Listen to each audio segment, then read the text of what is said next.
राम राम। जय हिंद, जय हिंदुस्तान।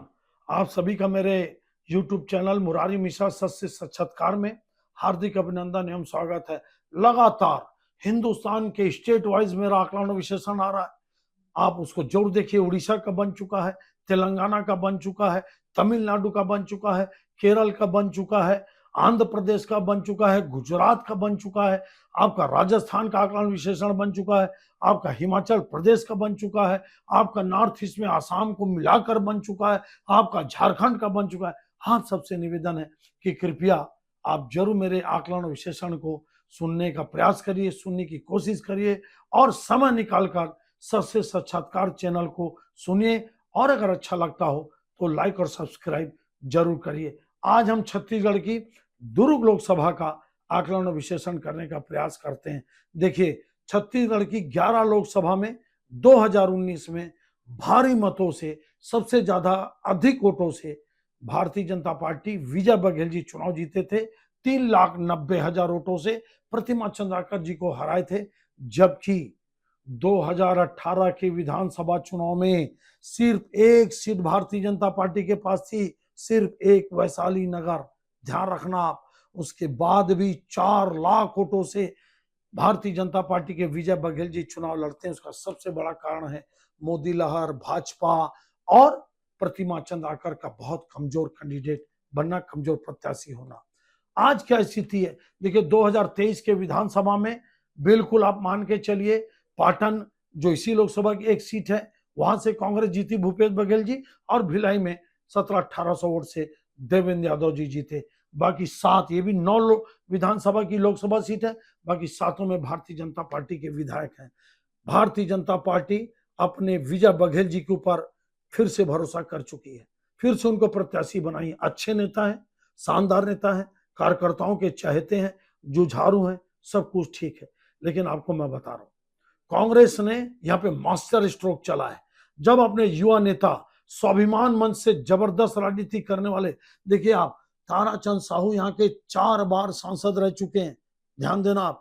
और 2004 में ताराचंद साहू जी भूपेश बघेल को लगभग 60,000 वोट से हराए थे। आपको 2019 का बता चुका हूं। 2014 में आपका ताम्रध्वज साहू जी, कांग्रेस एक सीट जीती थी 11 में, ताम्रध्वज साहू जी सरोज पांडे जी को आपका 17,000 वोट से हराए थे। लेकिन 2009 में सरोज पांडे जी प्रदीप चौबे जी को लगभग 10,000 वोटों से नहीं, 16-17,000 वोटों से प्रदीप चौबे को हराए थे। ट्रायंगल फाइट था यहाँ पे। ताराचंद साहू जी स्वाभिमान मन से लड़े थे और वो 9,000, वो प्रदीप चौबे जी 9,000 से पीछे थे और ताराचंद साहू जी 16,000 से पीछे थे। कुल मिलाकर सरोज पांडे जी 9-10,000 वोटों से चुनाव जीती थी। आज क्या स्थिति है देखिए, आपको इतना बता देता हूं मैं कि राजेंद्र साहू जी जोरदार चुनाव लड़ रहे हैं। सब कुछ अच्छा होने के बाद भी एक नए प्रत्याशी हैं, जिला सहकारी बैंक के दुर्ग के अध्यक्ष रह चुके हैं, कांग्रेस के बड़े नेता हैं, भूपेश बघेल के बहुत करीबी हैं। दुर्ग नगर निगम मेयर का चुनाव बहुत कम वोट से चुनाव हारे थे, लगभग चुनाव जीत गए थे। तो अगर इनकी पकड़ मैं बोलूं दुर्ग शहर में है तो कोई गलत नहीं होगा। राजेंद्र साहू जी की अच्छी पकड़, क्योंकि पाटन के 5 साल पर भारी थे, तो इनकी पकड़ पाटन में भी है। कोई बड़ी बात नहीं है कि ये यहाँ पे भी अच्छी चुनाव लड़े। और आप ध्यान रखना, आप जहां जहां भारतीय जनता पार्टी को ये लग रहा है कि जहां पे साहू वोट उनको नहीं पड़ रहे हैं, जैसे महासमुंद लोकसभा में, तो वहां ईश्वर साहू को भेजा गया। उसी तरह से पाटन के आसपास ईश्वर साहू का उपयोग कर रही है। और ईश्वर साहू जी क्या बोलते हैं, सिर्फ एक ही बात बोलते हैं कि कांग्रेस की जो सरकार थी वो मेरे बेटे के हत्याकांड में मेरा साथ नहीं दी, इवन सहयोग करने के लिए भी मना कर दी। ऐसा वो भावनात्मक भाषण दे रहे हैं। लेकिन मैं आपको बता रहा हूं कि दुर्ग लोकसभा इस बार कुछ बदला बदला दिखता है। क्या विजय बघेल जी चुनाव हार जाएंगे? नहीं, विजय बघेल जी चुनाव नहीं हारेंगे। लेकिन आपको मैं बता दूं, विधानसभा चुनाव होने के बाद नवागढ़ में दयालदास बघेल जी की स्थिति बहुत कमजोर हो गई है। आपको मैं बता रहा हूं। वैसे भी आपको एक चीज और बता दूं मैं, अगर रुद्रगुरु जी अहिरवारा से नवागढ़ चुनाव आकर नहीं लड़ते, कांग्रेस अपने किसी स्थानीय नेता को टिकट देती, तो हो सकता है नेक टू नेक फाइट होती और दयालदास बघेल जी हो सकता है ये सीट शायद ना जीत पाते। कांग्रेस के कमजोर प्रत्याशी का फायदा आपके दयालदास बघेल जी को मिला।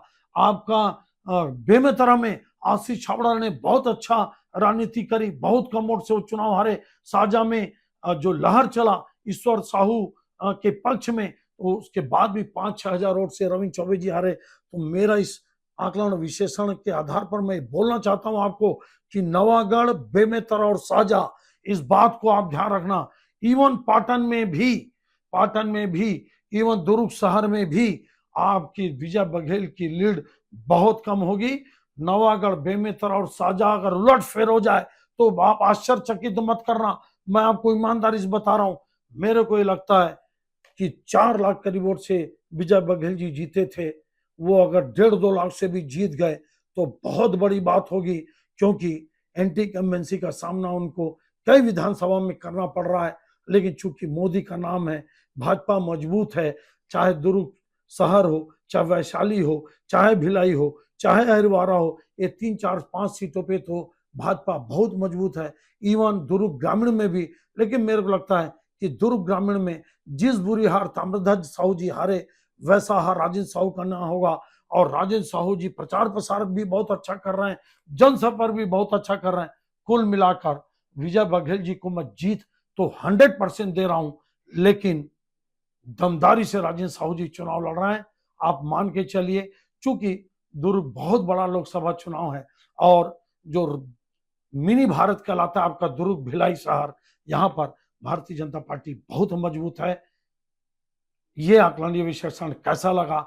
मेरे को लगता है कि बहुत अच्छा चुनाव लड़ने के बाद भी राजेंद्र साहू, सॉरी भाई, आप चुनाव नहीं जीत रहे हैं। यह आकलन विश्लेषण आपको कैसा लगा आप जरूर बताइए। एक बात और बता दूं मैं कि नवागढ़ क्षेत्र में किसान भयंकर आक्रोश है दयालदास के खिलाफ, ये बात आप ध्यान रखना। आप उसी तरह से आपके बेमेतरा के विधायक जो साहू जी हैं, चुनाव जीते हैं, उनको लेकर भी भयंकर उठापटक और असंतोष की भावना है।